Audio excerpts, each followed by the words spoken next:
pero sobre todo en esta semana, y le aviso como para que se prepare, porque puede llegar a ser un mensaje muy incómodo,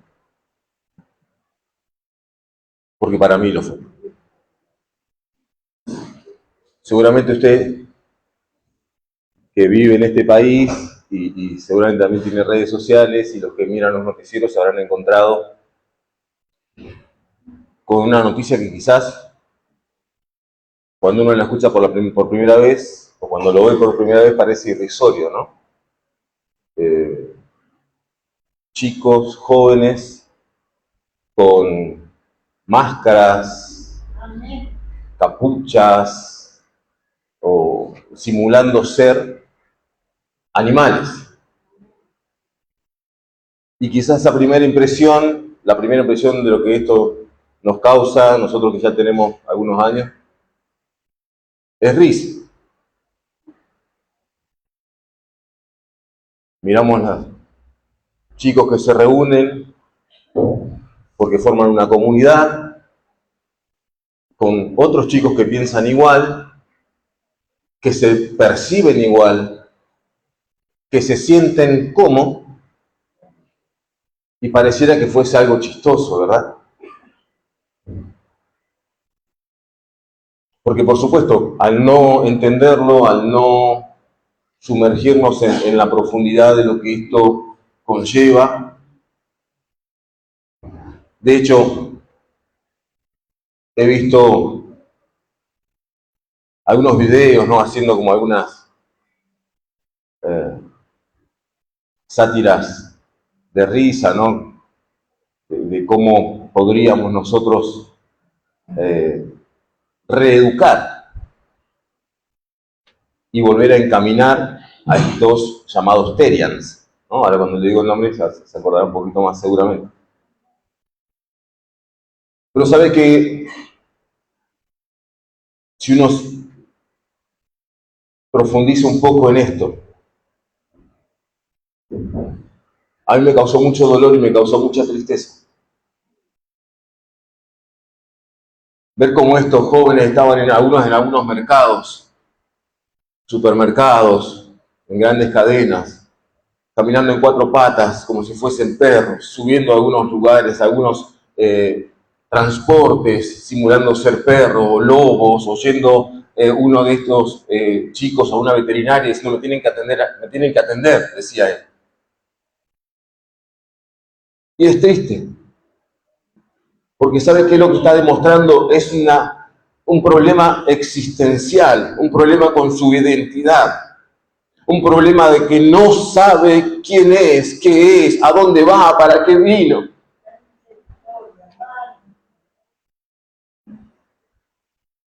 ¿Por qué está donde está? ¿Por qué siente lo que siente?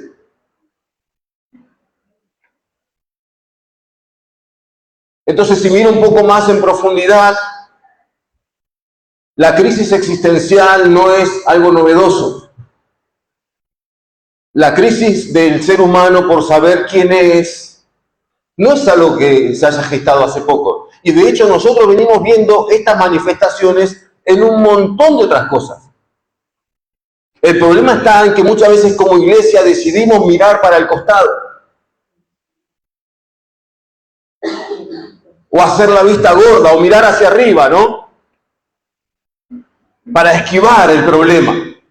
Pero ¿sabe qué? El problema también lo tenemos nosotros adentro de la iglesia, porque nosotros también tenemos jóvenes y tenemos hijos.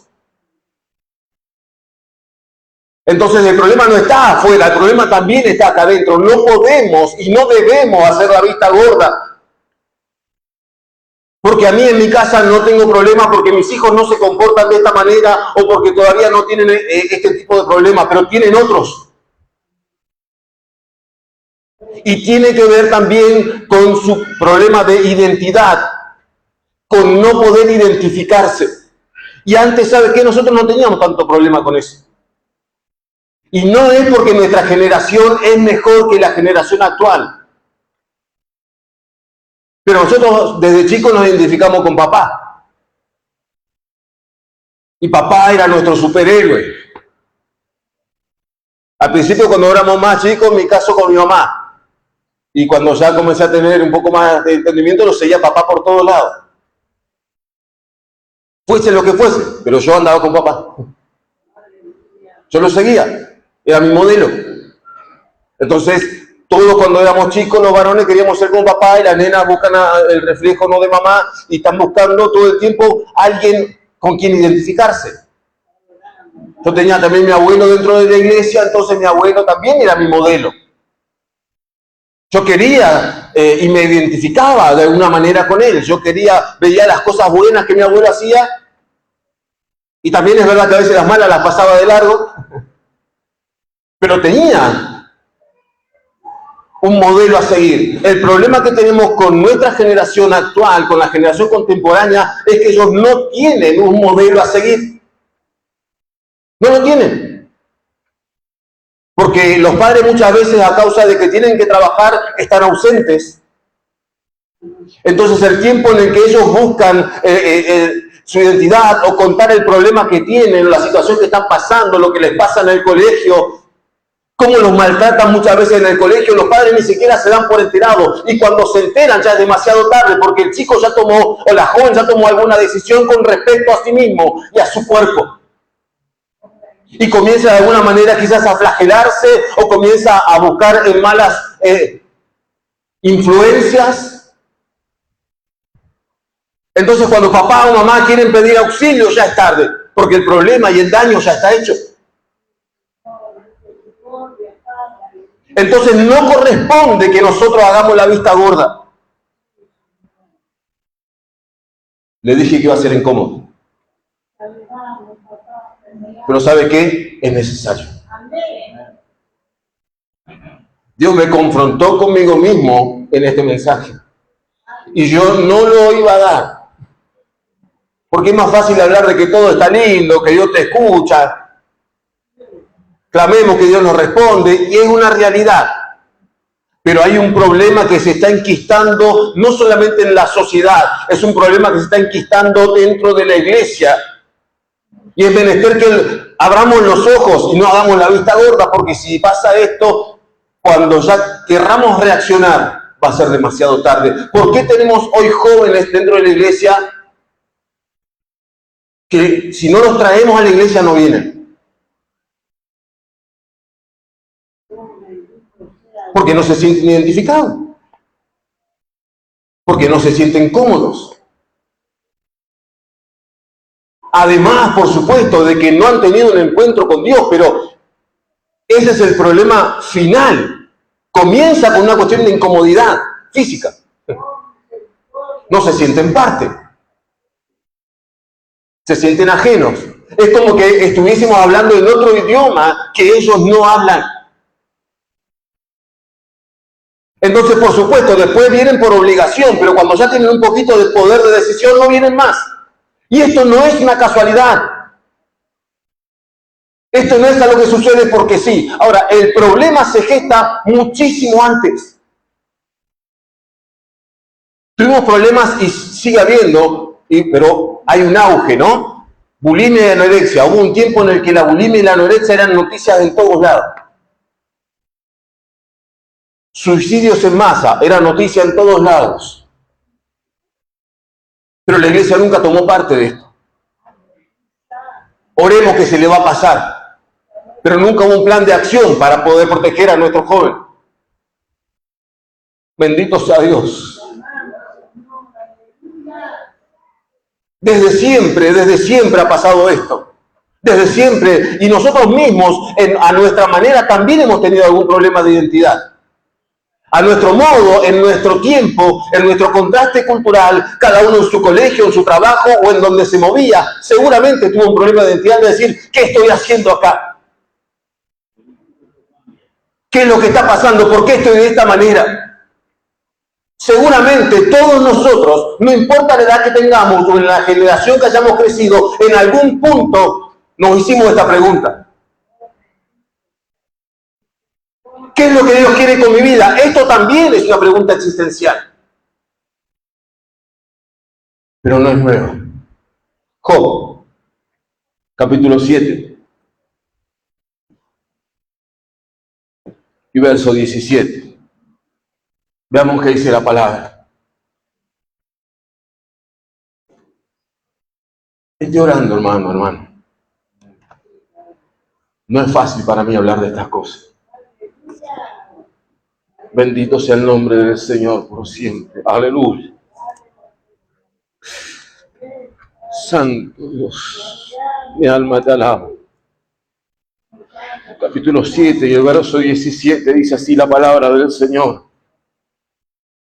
¿Qué es el hombre para que lo engrandezcas y para que pongas sobre él tu corazón y lo visites todas las mañanas y todos los momentos lo pruebes? Job está pasando por un momento de crisis y la pregunta existencial que él tiene es: ¿qué es el hombre? Ahora mire el Salmo 8, ahí cerquita nomás, el libro que sigue.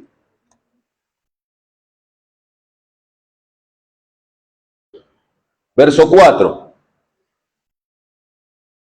Digo, ¿qué es el hombre para que tengas de él memoria?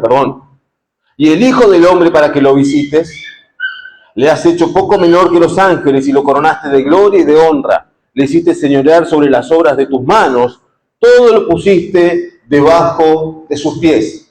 Misma pregunta, distinto contexto. Es decir, no importa si yo estoy pasando una crisis como Job o si estoy contento como David, reconociendo la majestad de Dios, en algún momento, por eso le decía que todos en algún momento nos hicimos esta pregunta. Porque no importa la situación, no importa la perspectiva, en algún momento usted y yo nos hicimos esa pregunta y muchos de los jóvenes están haciendo esa pregunta. ¿Quién soy? ¿Para qué estoy acá? ¿Será que Dios tiene un plan con mi vida? ¿Será que Dios escucha mi oración cuando me arrodillo? En algún momento tuvimos algún planteo con mi hija acerca de esto, porque ella nos planteaba de que Dios no la escuchaba o no la oía.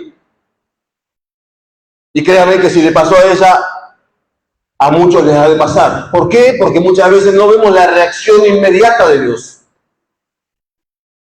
Y estamos en crisis. Job comienza a preguntarse y a plantearse en el medio de su crisis, habiendo perdido todo lo que tenía, y no solamente lo que tenía, sino también a sus hijos, sino que también tuvo una enfermedad tremenda. Y en el medio de esa situación, él se pregunta, ¿qué es el hombre para que de él te recuerdes? Es decir, ¿quién soy yo?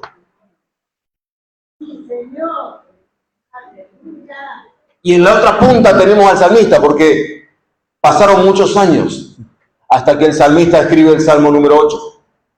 Y tiene la misma pregunta, pero el contexto es distinto. Él estaba dando gloria a Dios. Usted léalo desde el verso 1. Él está alabando a Dios. Y se siente tan insignificante ante la majestad, ante la omnipotencia de Dios. Es tan grande Dios y yo soy tan pequeño. Dice él, que dice, ¿qué soy yo?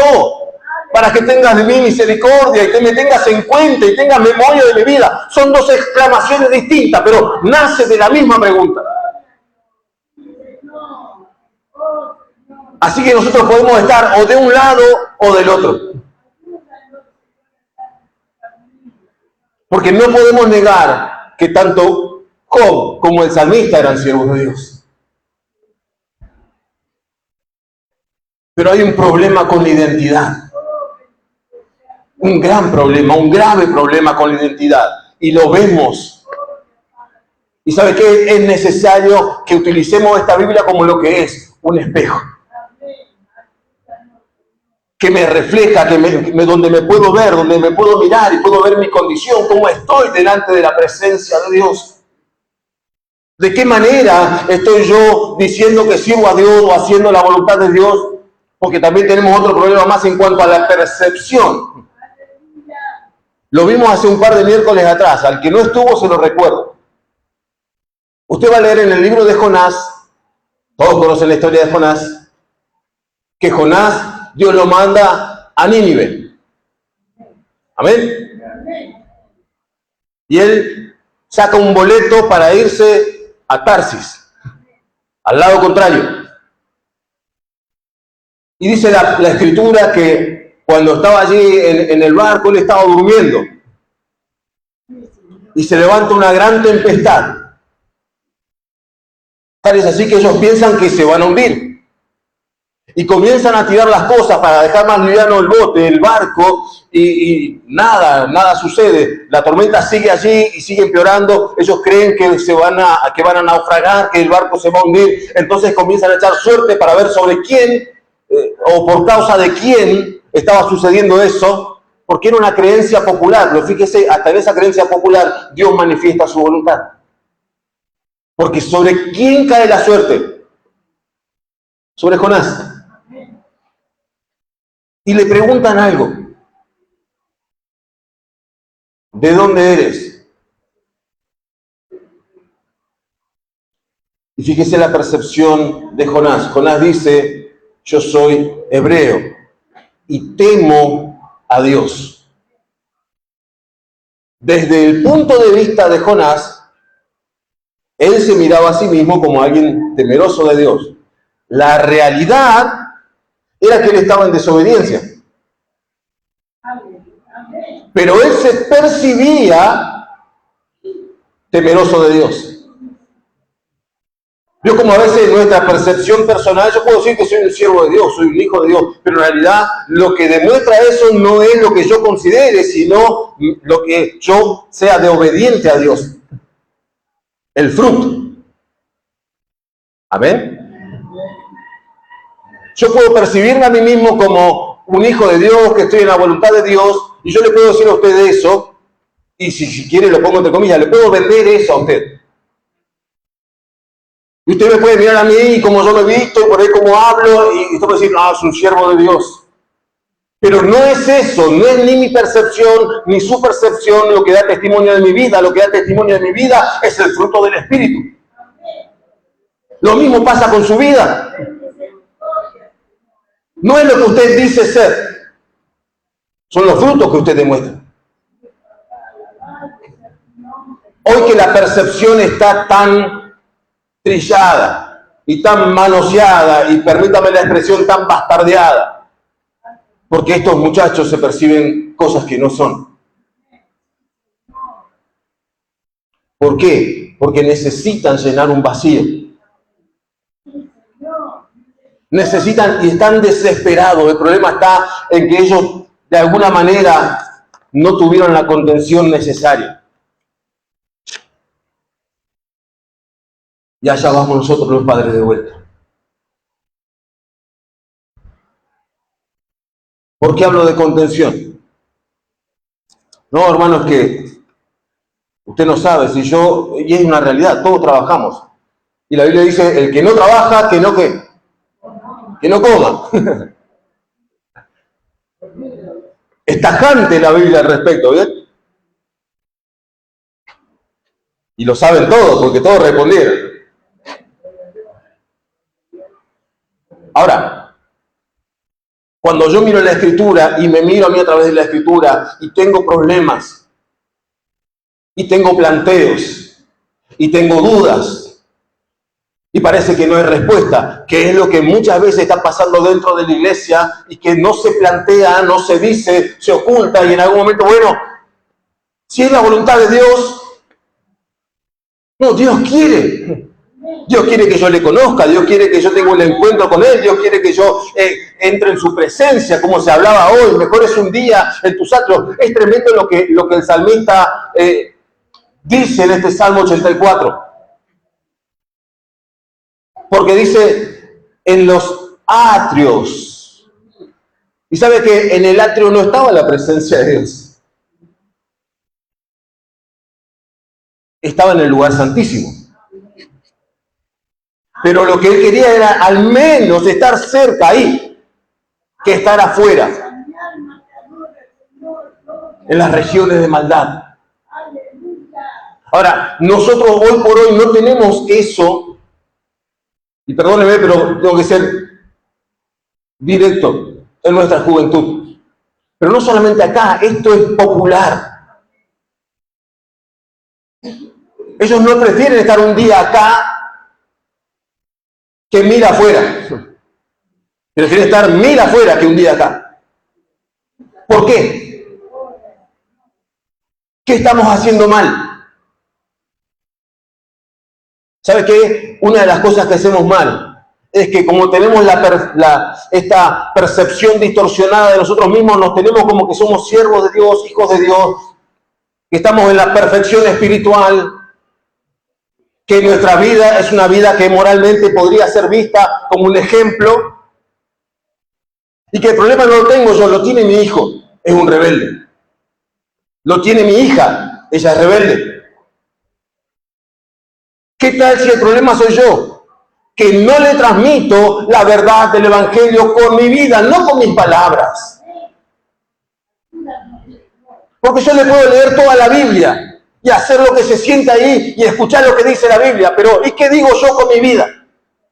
¿Qué le demuestro yo con mis acciones? ¿Qué le demuestro yo? Que soy un hijo de Dios, que le creo a Dios, que oro a Dios, que tengo fe en Dios. ¿O soy simplemente lo que hablo, lo que leo? Porque puedo leer mucho, hermano. Pero ¿sabe qué? Mi hijo me conoce mucho más que usted. Mis hijos me conocen más que ustedes. Porque me ven siempre. Y usted puede ver este lado mío. Y esta facción mía. Y esta perspectiva mía. Y quizás le puede parecer correcto. Pero si yo no soy igual en mi casa, con mis hijos y con mi esposa, yo estoy borrando con el codo todo lo que estoy predicando acá. Y entonces eso hace que repeler, eso repele, no atrae. Y nos preguntamos muchas veces por qué. Ya no sé qué voy a hacer con mi hijo, no sé qué voy a hacer con mi hija. Es un rebelde. Claro, es mucho más fácil darle la carga al otro. Pero ¿se acuerda cuando oraba Daniel? Daniel decía, hemos pecado, hemos hecho impíamente. Cuando Nehemías va con el copero, con el rey, Nehemías era el copero del rey, también dice, y se hace cargo de la carga.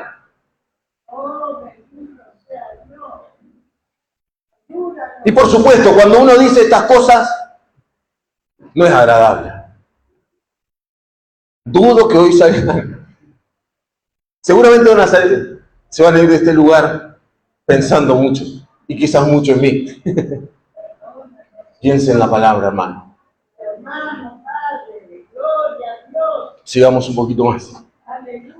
Hoy tengo tiempo igual. Pero hermano, es necesario que abramos los ojos ante esta realidad que no es de ahora, no es moderna, lo estamos viendo en esta manifestación que es casi caótica, pero que manifiesta un profundo sentir de pertenencia que no existe. Y si mis hijos no quieren ser como yo soy, algo estoy haciendo mal. Si a mis hijos les es mejor y les resulta mejor seguir a sus compañeros de colegio que andan en cualquier cosa y por ahí se plantean. La otra vez estuvimos hablando con los chicos, con los jóvenes, el sábado pasado, el anterior. Y les hablaba acerca de esto, de los tatuajes. Es una moda. ¿Cuántos de nuestros hijos se les habrá pasado por la cabeza hacerse un tatuaje? No, pero es un tatuaje cristiano. Yo voy a poner un salmo acá. ¿Sabe? Se ríe, pero sabe que es triste. Más allá de lo que dice Levítico. Hay un problema. Y lo voy a resumir en esto. Cuando alguien se hace un tatuaje, hay tinta o un agente extraño que ingresa al cuerpo. Y nosotros tenemos nuestra piel, que dicha de otra manera, la parte más externa, la que usted puede ver, se llama epidermis. Pero debajo de la epidermis hay algo que es más profundo, por supuesto, que también es piel, que es más gruesa, pero tiene otro tipo de tejido, que es la dermis. La tinta no se aloja en la epidermis, no es en la parte superficial, la tinta se aloja en la dermis. Y cuando el organismo detecta ese agente extraño, envía glóbulos blancos para proteger al organismo. ¿Y saben lo que hacen los glóbulos? Fíjense la perfección de Dios, creando al hombre a su imagen, ya eso vamos ahora. Y allí atacan los glóbulos blancos y rodean la tinta. ¿Para qué? Para impedir que se propague, porque lo detecta como algo dañino. Entonces, se quedan ahí los glóbulos blancos protegiendo al organismo. Mientras más grandes sean, más glóbulos blancos van a estar atacando eso que detecta el organismo como algo dañino, como algo malo para el cuerpo. Y de hecho lo es. Ahora, quienes defienden a nuestro organismo son justamente los glóbulos blancos. Tenemos una cantidad limitada de glóbulos blancos, no tenemos la cantidad que nosotros queremos.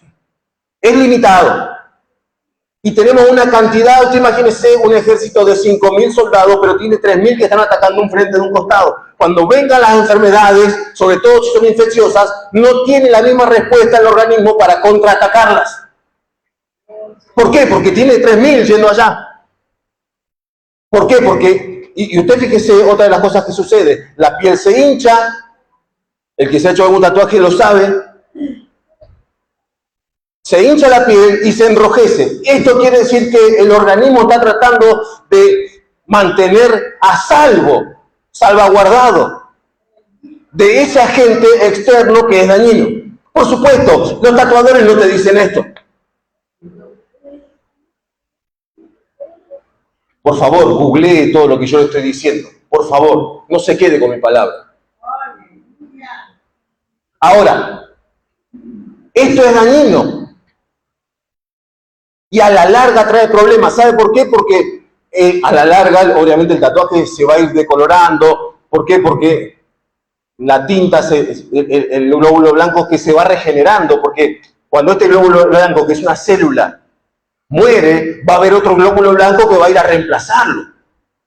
Entonces tengo durante muchísimo tiempo glóbulos blancos que en vez de estar cumpliendo su función de poder repeler cuando usted tiene un virus, cuando usted tiene angina o alguna cuestión viral, en vez de ir los glóbulos blancos para allá, se tienen que quedar acá porque acá ya tienen un problema. Y Pablo nos dice que somos templo y morada del Espíritu Santo. Entonces yo lo estoy afectando algo que Dios creó de manera perfecta y me estoy haciendo daño, por supuesto. Es decorativo, muchas veces es lindo, quiero dar un mensaje, lo que usted quiera. El problema real es físico y es fisiológico. Esto no lo va a escuchar. Y no sé en cuántas predicaciones irá a escuchar esto usted, no importa. Pero es la verdad. No me crea a mí, no me crea, googléelo.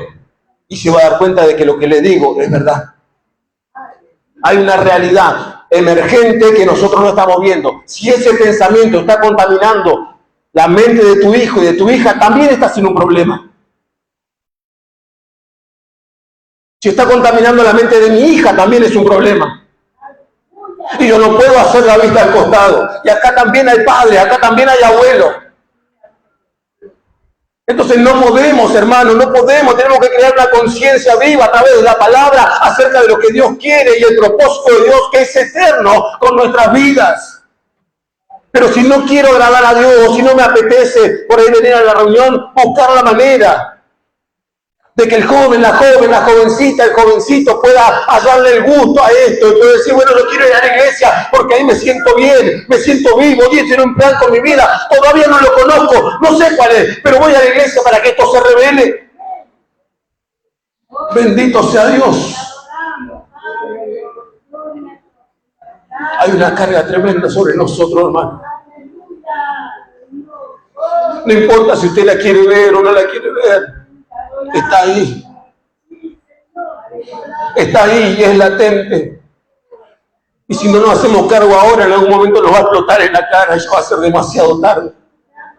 Y cuando sea demasiado tarde, por más que clamemos y levantemos los brazos y nos querramos justificar, hubo un tiempo que hubo trompeta de Dios, hubo voz de Dios y nadie quiso escuchar. Pero en tiempo agradable te he aceptado, dice la palabra. Y este es el tiempo agradable de Dios. Bendito sea el nombre de Cristo. Génesis capítulo 1. Bendito sea el nombre del Señor. Verso 26. Alabado sea el nombre de Cristo por siempre. 1:26 de Génesis dijo, entonces dijo Dios, hagamos al hombre a nuestra imagen, conforme a nuestra semejanza. Y señoré en los peces del mar y en las aves de los cielos, en las bestias, en toda la tierra, en todo animal que se arrastra sobre la tierra. Aleluya. Es lo que decía el salmista en el capítulo 8, donde leíamos hoy. Y dice, y creó Dios al hombre a su imagen. A imagen de Dios lo creó, como para que no quede en duda. Varón y hembra los creó. Hay un propósito de parte de Dios. Dios no me creó porque sí, no soy de repente hecho al azar. No fuiste un error del sistema. ¿Sabe que Job, en el capítulo 3, volvamos a Job, bendito sea Dios, tiene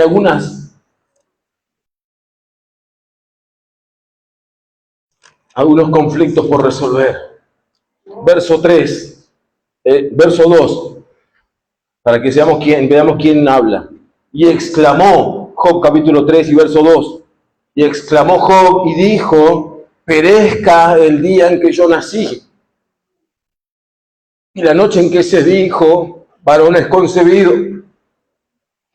Sea aquel día sombrío, y no cuide de él Dios desde arriba, ni claridad sobre él resplandezca. Aféenlo tinieblas y sombra de muerte. Repose sobre él nublado, que lo haga horrible como día caliginoso. Ocupe aquella noche la oscuridad, no sea contada entre los días del año, ni venga en el número de los meses. Job está aborreciendo el mismo día en que nació.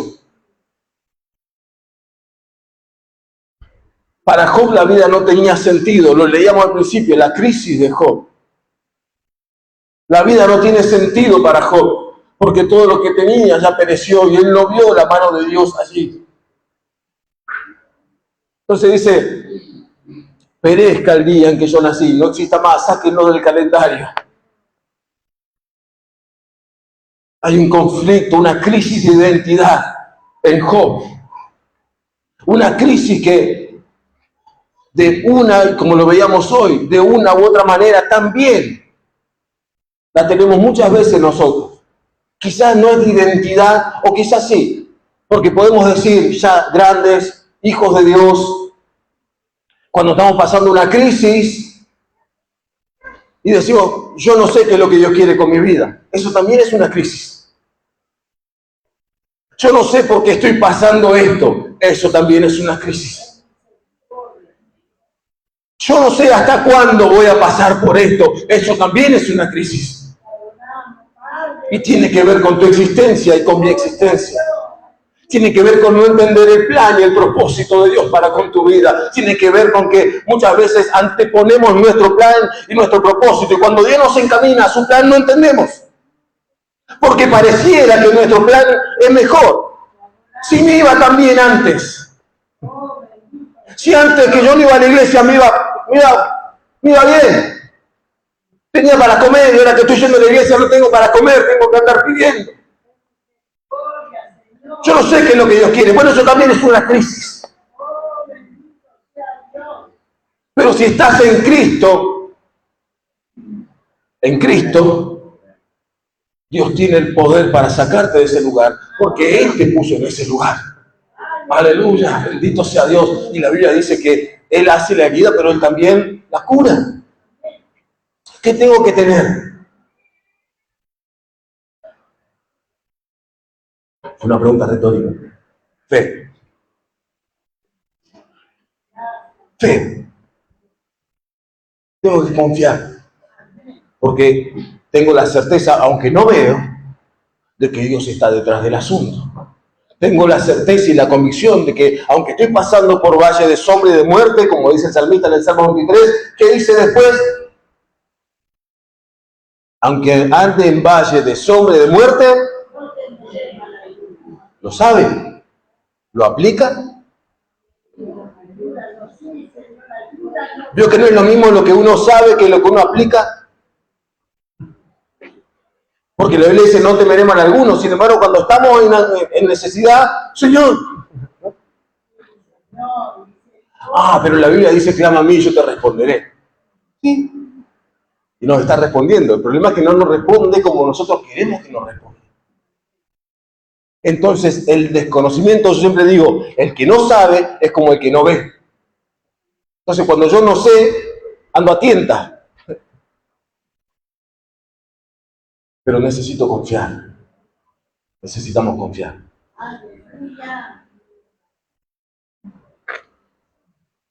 ¿Tenemos salida? Sí. ¿Hay un lugar a donde podemos ir? Sí. ¿Hay quien nos escucha? Sí. Pero vuelvo. ¿Sabe qué? Si tenemos el espejo roto, no nos podemos mirar.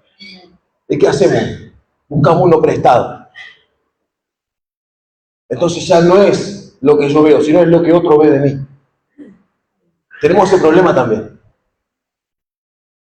Que vale más la opinión de los demás. Es decir, el espejo prestado, el espejo de otro. Y cómo el otro me ve. Entonces ocupa un lugar tan grande eso. Ahí estás gorda. Ese peinado no te queda. ¿Qué hiciste? ¿Por qué te vestiste? No, eso no te queda. Es el espejo del otro. ¿Por qué estás cantando? Vos no cantás bien. Es el espejo del otro. Y a veces vale más el espejo del otro que lo que me dice la palabra, que es mi propio espejo. Dios dice que somos sus hijos. Pero nosotros nos tenemos como adoptados. Dios ya no me quiere. No, Dios te sigue amando igual. El problema está en el espejo del otro, que yo busco mirarme en el espejo del otro y le doy validez al espejo del otro y no a lo que la palabra de Dios dice de mi vida. Esto está pasando y está pasando dentro de otras iglesias. Entonces tenemos que tener, a mí me preocupan los jóvenes, y no es que descarte a los demás, sino que es lo que nos van a seguir, hermano. Cuando yo no esté, van a estar ellos. Cuando tú no estés, van a estar ellos. Y si ellos no buscan al Señor, si ellos no buscan llenarse de la presencia de Dios, si no buscan ser llenos del Espíritu Santo, ¿qué queda para con la iglesia? Si mi vida tiene un límite, hermano, su vida también tiene un límite. Pero antes nosotros, de alguna manera, los tropezones o como sea, veníamos a la casa del Señor. Y nos arrodillamos y le pedimos perdón a Dios. Le decíamos, Señor, perdóname porque toda la semana hice mal. Perdóname, Señor, porque te fallé. Perdóname, Señor. Había un reconocimiento y había un arrepentimiento. Hoy no lo hay porque no lo creen necesario. ¿De qué me tengo que arrepentir? Yo estoy bien. ¿Por qué? Porque el espejo está roto. ¿Por qué no busco mirarme en la palabra de Dios para ver cómo realmente estoy delante de la presencia de Dios y ver que soy faltante? Sí, Señor. Perdóname, Padre. Oh, bendito sea el nombre del Señor. Miren lo que dice 1 Timoteo, capítulo 4 y el verso 12. Bendito sea Dios. 1 Timoteo, capítulo 4 y el verso 12.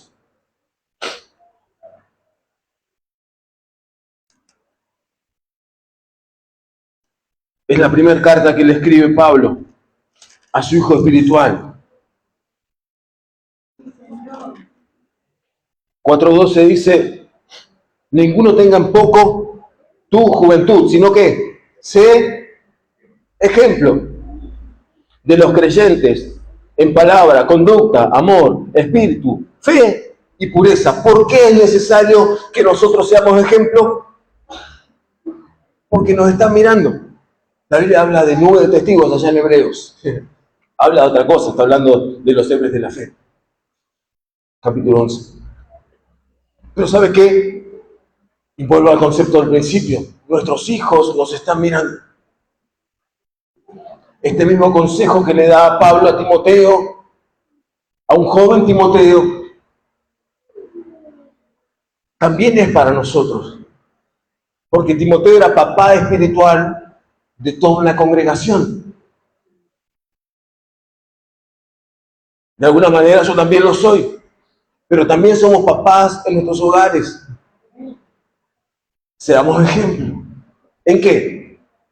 En conducta, en palabra, en amor, en espíritu. Fíjense que ese espíritu está con minúscula, se refiere al espíritu humano, ¿no? No al Espíritu Santo. Es una manera en la cual me conduzco, en la manera en la cual yo soy con los demás, a ese espíritu animado, ¿no? Un espíritu afable. Alguien con quien da gusto estar. Eso tiene que ver con el espíritu que Dios nos otorgó cuando sopló el aliento de vida. No habla del Espíritu Santo, por eso está en minúscula. Pero hasta en eso tenemos que ser ejemplo. Y sigue siendo espíritu, fe y pureza. Cuando nuestros hijos no tienen un modelo a seguir, evidentemente hay un problema con nosotros como ejemplo. Estamos fallando nosotros. Por eso le decía que no importa cuánto yo sepa de la Biblia. Mi hijo, mi hija, me ven cuando yo no estoy acá predicando. Y yo puedo decir que soy un gran cristiano, y como siempre digo, el siervo de Dios, y lo digo con toda la ironía posible, pero cuando llego a mi casa, son mis hijos quienes van a dar testimonio si yo realmente soy un siervo de Dios o no lo soy. Necesitamos llevar no solamente la palabra, es bueno compartir la palabra con nuestros hijos, sí, pero lo más importante es vivir la palabra para nuestros hijos. Y les repito un concepto que ya vimos, creo que la semana pasada. No importa la cantidad que yo sepa de la Biblia. Yo puedo saber muy poco, pero eso poco que sé lo puedo aplicar. Eso es suficiente. Porque también al que más sabe, eso le juega en contra, porque acerca de lo que sabe va a ser condenado. ¿Sabía? Yo estoy en problemas si no cumplo. En grave problema. Cómo me gusta el hermano, cómo dice la palabra. Sí, pero hay condenación que acarrea que si yo no cumplo lo que sé. Por eso es que necesito ser ejemplo y que necesitamos ser ejemplo. ¿Quiere que sus hijos vuelvan al Señor? ¿Quiere que haya una revolución del Espíritu Santo y haya llenura? Bueno, empecemos por casa, hermano. Seamos ejemplo nosotros, busquemos nosotros primero. Que ellos nos vean arrodillados así clamando al Dios vivo y verdadero. Que ellos vean que nosotros podemos cambiar porque Dios nos cambió. Que ellos vean que nosotros, a pesar de las circunstancias adversas, que a veces no tenemos un peso, pero nosotros seguimos confiando en Dios y estamos contentos. No que la tribulación nos gane y estamos con cara larga y los retamos por todo. Y la culpa la tienen todos ellos. Porque nosotros depositamos nuestras frustraciones muchas veces en nuestros hijos. Así como nuestros proyectos y nuestras cosas a futuro, nuestros hijos son... sí, está estudiando tal carrera, pero también nosotros le proyectamos nuestras frustraciones, ¿sabía? Y si usted hace eso, no pretenda después que venga a la iglesia y cante y alabe al Señor, no va a pasar. Porque no le estoy demostrando a Cristo en el hogar. No le estoy diciendo yo soy un hijo de Dios en mi casa, no solamente en la iglesia. Hablaba hace poco con mi hija acerca de algo que es una realidad. ¿Sabe que muchas veces no hace falta tener, por supuesto hace falta tener discernimiento? A lo que voy es que muchas veces las personas mismas, con hablar 5 minutos, ya manifiestan lo que hay en su corazón. Porque la palabra dice de la abundancia del corazón habla la boca, ¿verdad? Y usted habla 5 minutos con una persona, 10 minutos, y en el vocabulario usted ya sabe que esa persona no es lo que dice, ¿sabe? ¿Por qué? Porque habla maledicencia, porque dice malas palabras. ¡Ay, se me escapó! Pero ya lo dijo. Entonces no es quien dice ser. Muestra una cosa que no es.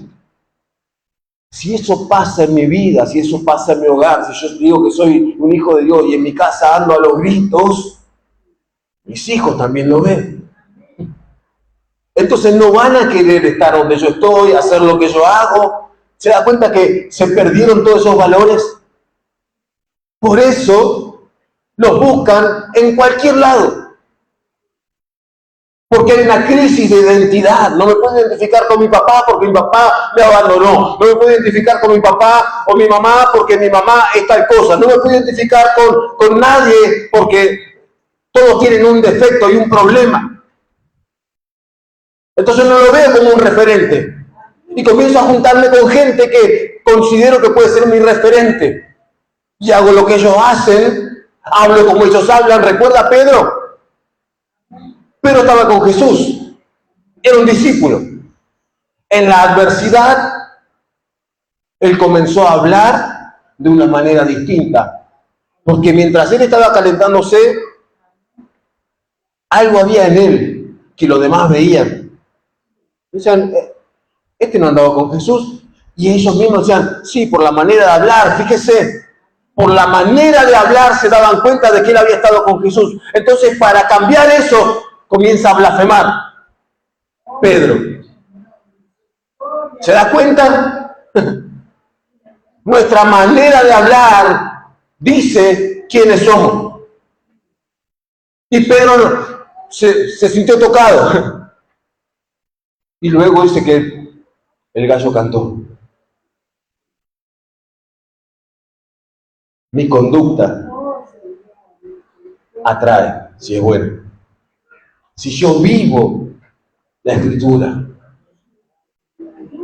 mi conducta atrae, no repele. ¿Se acuerdan cuando hablábamos acerca de que los niños estaban cerca de Jesús? ¿Por qué? Que había algo especial en Jesús y los niños querían estar con él.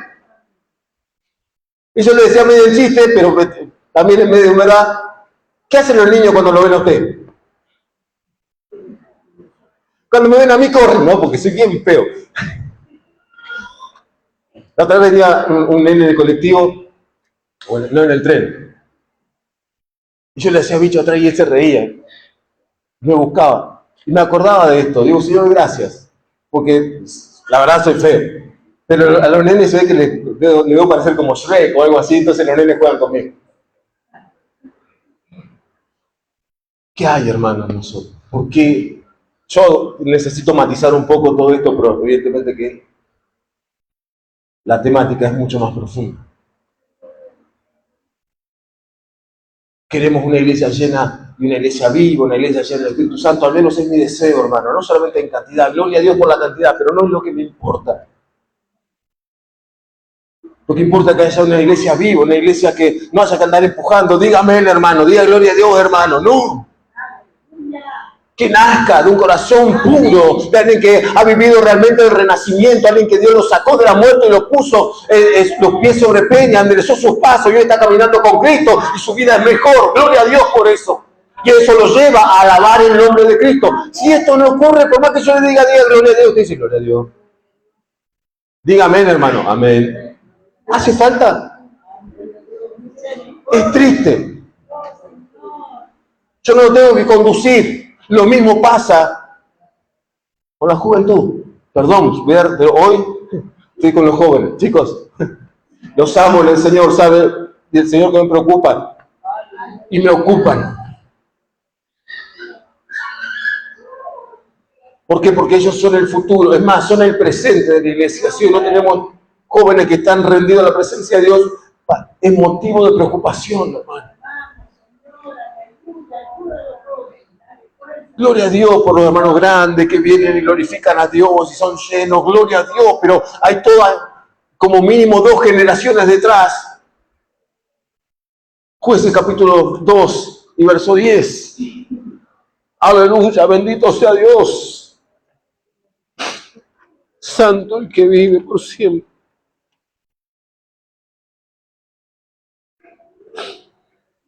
Dice Jueces capítulo 2 y verso 10, y toda aquella generación también fue reunida a sus padres, y se levantó después de ello otra generación que no conocía a Jehová, ni la obra que él había hecho por Israel. Esto está pasando con nosotros. Se está levantando una generación que no conoce a Dios. Y nosotros le podemos cantar las cosas que Dios hizo, y Dios me sanó, y Dios hizo un montón de cosas, pero ellos no lo sienten. Ellos no lo viven. Entonces para ellos son simplemente palabrería. Pasó con el pueblo de Israel. Se levantó una generación que no conocía a Dios y no conocía la obra que Dios había hecho. Se está levantando una generación que si nosotros no tomamos cuenta en el asunto, no tomamos carta en el asunto, va a pasar exactamente lo mismo. Y después nos va a preguntar por qué. Y vamos a decirle, Señor, ¿por qué? Y es porque no escuchamos la voz de Dios cuando Dios estaba hablando.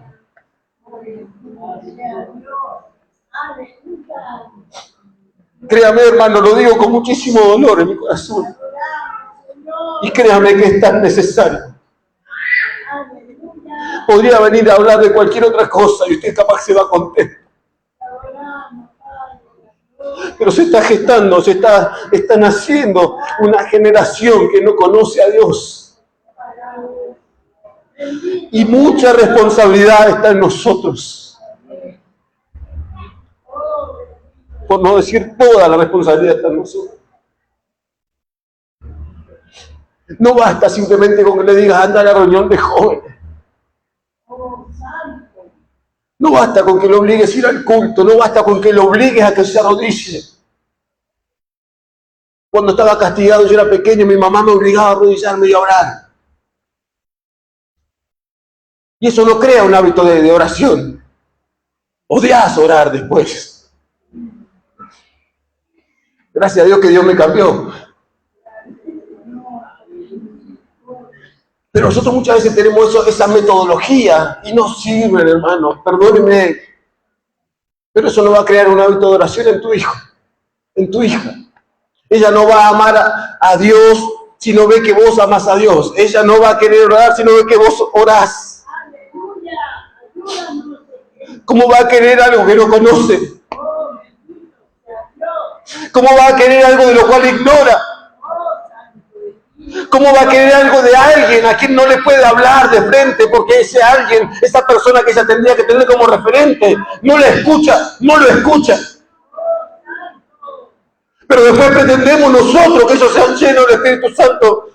Créame, sería un milagro que eso suceda. Necesitamos nosotros volvernos a Dios.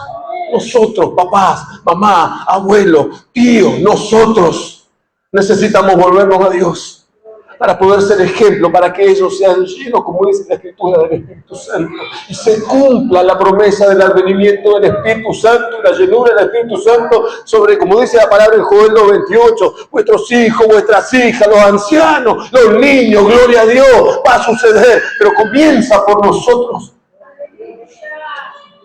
Por eso Dios te abrió el entendimiento, por eso Dios me abrió el entendimiento, por eso Dios me está hablando en esta mañana, hermano.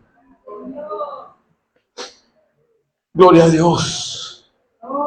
Segunda de Timoteo capítulo 1. Ya estamos terminando, hermano. Bendito sea el nombre del Señor. Segunda de Timoteo, la última carta que le escribe Pablo a su hijo Timoteo. Los últimos consejos con una apostasía ya dentro de la iglesia. Doy gracias a Dios, al cual sirvo desde mis mayores, con limpia conciencia, de que sin cesar me acuerdo de ti, le dice Pablo a Timoteo, en mis oraciones de noche y día, deseando verte, al acordarme de tus lágrimas. Fíjese lo que destaca. Timoteo lloraba y se lo hacía saber a Pablo. Aleluya, bendito sea Dios. Se lo hacía saber a su papá, un hijo, haciéndole saber a su papá su dolor. Llora y le dice, papá, estoy llorando por él. Porque hay confianza. Te cuentan sus cosas tus hijos. Tienen esa confianza, se acercan para decirte, me está pasando esto. Se acercan a decirte, papá, mamá, me está pasando esto, tengo este dolor, estas circunstancias, me están diciendo esto, en el colegio me pasa esto. Se acercan o te lo están ocultando porque te tienen miedo. Timoteo le hablaba a su papá espiritual porque él no tenía a su papá y le comienza a decir con lágrimas, me está pasando esto. Nuestros hijos muchas veces no se acercan a nosotros. ¿Cuál es el problema, hermano?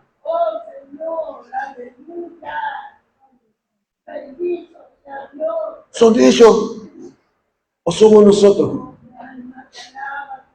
Créame que somos nosotros. Bendito sea Dios.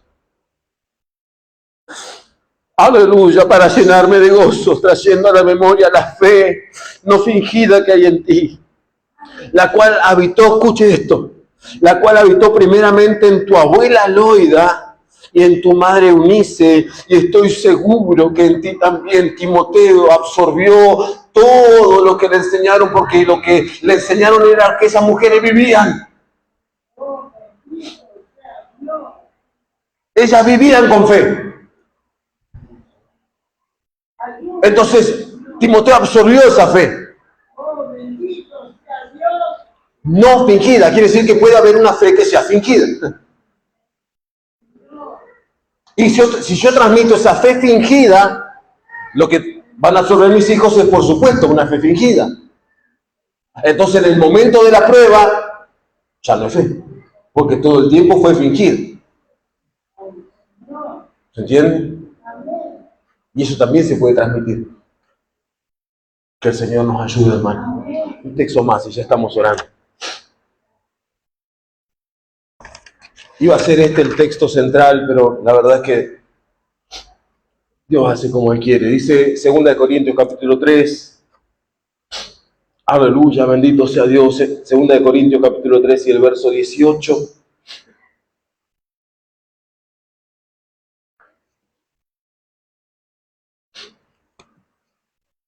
Por tanto, nosotros todos, aleluya, mirando a cara descubierta, con toda libertad, con plena libertad, como en un espejo, la gloria del Señor, somos transformados, metamorfo.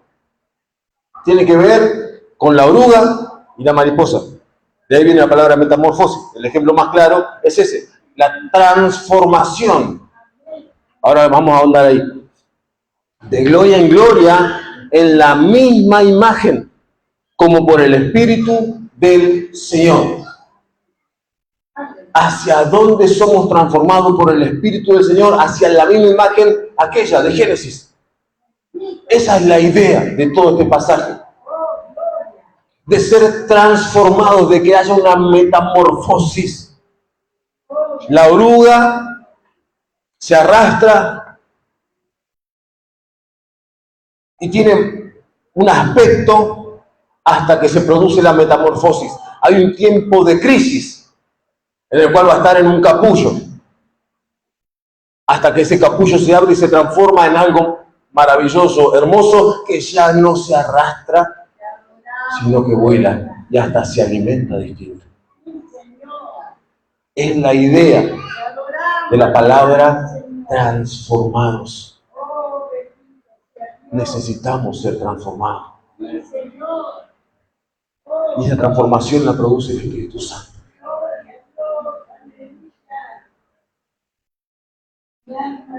Job perdió todas sus referencias. Job deseó morir. Job lo tuvo todo y no tuvo nada. Y cuando no tuvo nada en el medio de la crisis, él deseó morir. Ese día ya, sáquenlo del calendario, como muchas veces pasa con nosotros mismos. Pero ahí, en el capítulo 29, él dice, yo sé que mi Redentor vive. Y al fin se levantará. Él comienza a vislumbrar que hay victoria. En el capítulo 38, Dios le comienza a hacer preguntas. ¿Dónde estabas tú cuando yo creaba el cielo y la tierra? No es una recriminación. ¿Sabes lo que está haciendo Dios para restablecerlo? Le está mostrando su grandeza, la grandeza de Dios. Con esto busca confortarlo. Con esto busca animarlo. ¿Dónde estabas tú? ¿Te das cuenta que sos pequeño? Es lo que logra el Salmo capítulo 8. El pasar de la crisis existencial y estar en crisis a causa de la prueba a exaltar a Dios y hacerme la misma pregunta. ¿Quién soy yo? Como leíamos al principio. Dios está transportando del capítulo 7, donde Él se dice ¿quién soy yo? En el medio de la crisis, a que Él diga ¿quién soy yo? Mirando a Dios como el más grande de todos. Y lo logra. Y en el capítulo 42 dice, yo de oídas te había oído. Póngase en la iglesia, por favor.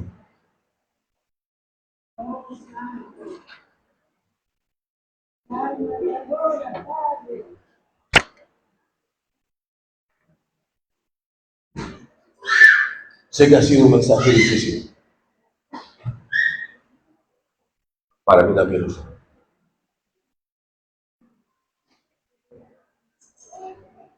Pero si uno deja pasar por el qué dirán, por ejemplo, no, qué van a pensar los hermanos, no, qué van a decir, más vale hablemos otra cosa. Esto que está creciendo va a crecer, va a tomar fuerza hasta que el momento que las palabras ya no alcancen. Y haya hecho tal desastre dentro de la iglesia que no lo podamos contener.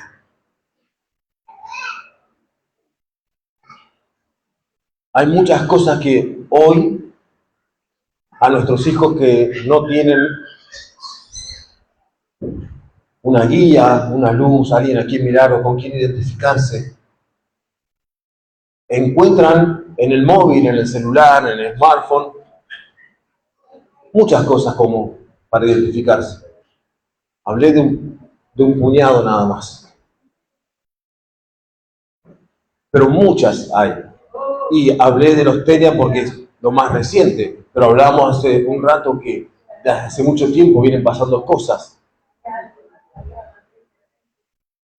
Bulimia, anorexia, suicidios en masa. Cosas que están a la moda, y como están a la moda pareciera que están bien, pero a la luz de la palabra de Dios no están bien. Y que nosotros no, como padres, no las entablamos, no las hablamos, no las decimos. Y si las decimos, no nos escuchan. Y no nos escuchan porque no vivimos lo que decimos hablar. Entonces, ¿sabe qué? Tu autoridad y mi autoridad no existe. Cuando yo hablo y no vivo lo que hablo, no hay autoridad. No hay autoridad moral. No existe. Ahora, cuando yo vivo lo que predico, hay autoridad. Yo no puedo hablar con autoridad moral. Yo te puedo decir porque es así, vivo lo que hablo. Pero el eje está corrido y está distorsionado. Aleluya. El enemigo se ocupó de correr el eje en un montón de cosas triviales. Pongamos luz en la iglesia. Compremos equipo más grande. Y que los chicos se entretengan.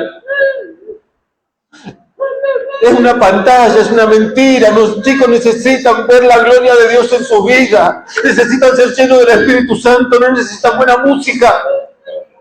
Necesitan el poder transformador de Dios sobre su vida. Si esto no ocurre, se van a ir a buscar para llenar ese vacío en otro lugar. ¿Qué importa si hay aire acondicionado y tenemos un montón de cosas lindas? No importa. Si Tiene que haber presencia de Dios en este lugar. Tiene que haber vida del Espíritu Santo en este lugar. Y cuando eso sucede, eso atrae, llama, bendito sea el nombre del Señor, al arrepentimiento. Une padre con hijos, hijos con los padres, aleluya. Y esto ocurre no porque yo lo diga, porque el Espíritu Santo comienza a hablar en la persona, aleluya. Y esto va a ser una realidad cuando entendamos y asumamos como padres nuestras responsabilidades. Bendito sea el nombre de Cristo. Aleluya. No pretendo que pase la iglesia, pero sí pretendo que la iglesia ore en esta mañana. Oramos todos juntos, Padre.